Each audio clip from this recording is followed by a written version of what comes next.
ताटात उष्ट अन्न ठेवलं या किरकोळ कारणावरून मुलानं स्वतःच्याच जन्मदात्या वडिलांची कुऱ्हाडीनं वार करून हत्या केली आहे।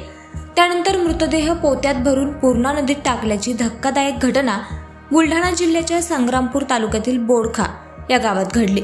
13 ऑगस्टला ही घटना घडली असून ती 19 ऑगस्टला उघडकीस आली आहे। या प्रकरणी मृताची सून आणि आरोपीची पत्नी हिनेच पोलिसांमध्ये तक्रार दिल्यानंतर गुन्हा दाखल करण्यात आलाय। संग्रामपूर तालुक्यातील बोडखा येथील रामराव तेल्हरकर असं मृताचं नाव असून आरोपी मुलगा शिवाजी रामराव तेल्हरकर यानं हे भयानक कृत्य केलंय। याबद्दल पोलिसांनी काय म्हटले पाहूयात। पोलीस स्टेशन तामगाव येथे दिनांक 17/8/2025 रोजी मिसिंग क्रमांक 30/2025 दाखल होती, ज्यामध्ये राहणार बोडखा येथील रामराव उत्तमराव तेल्हरकर वय 65 वर्षे हे व्यक्ती घरात कोणालाही काही न सांगता निघून गेल्याबाबत पोलीस स्टेशनला मिसिंग दाखल होती। त्या दरम्यान चौकशी दरम्यान त्यांचा मिसिंग व्यक्तीचा शोध घेतला असता ते मिळून आले नाही।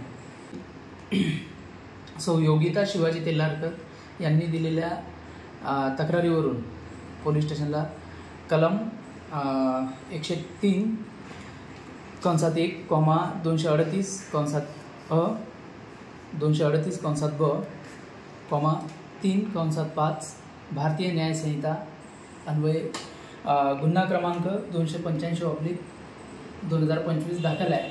तरी यातील फिर्यादीच्या तक्रारीनुसार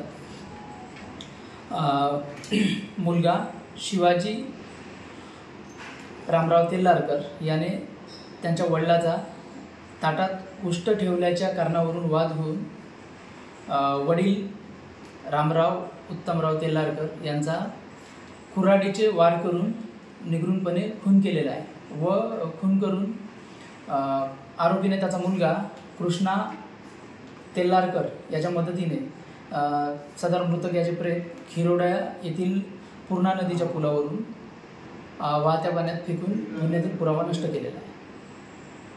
तरी सदर गुन्ह्याचा तपास माननीय अप्पर पोलीस अधीक्षक साहेब लोढा साहेब, उपविभागीय पोलीस अधिकारी साहेब आनंद महाजन साहेब यांच्या मार्गदर्शनात माननीय ठाणेदार राजेंद्र पवार साहेब करीत आहेत। सोशल मीडियाच्या भाऊ गर्दीत विश्वासार्हतेने चकाकणारे नाव म्हणजे लेट्सअप मराठी।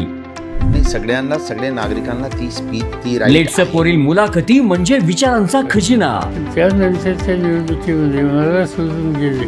बातम्या केवळ वस्तुस्थिती सांगणाऱ्या, नो प्रोपोगंडा, फक्त जनतेचा अजेंडा।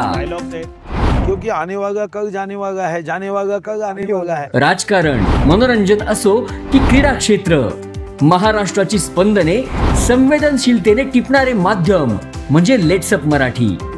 जगासोबत एक पाऊल पुढे राहण्यासाठी लेट्सअपचे ॲप, सोशल मीडिया आणि वेबसाईट सोबत कनेक्टेड रहा।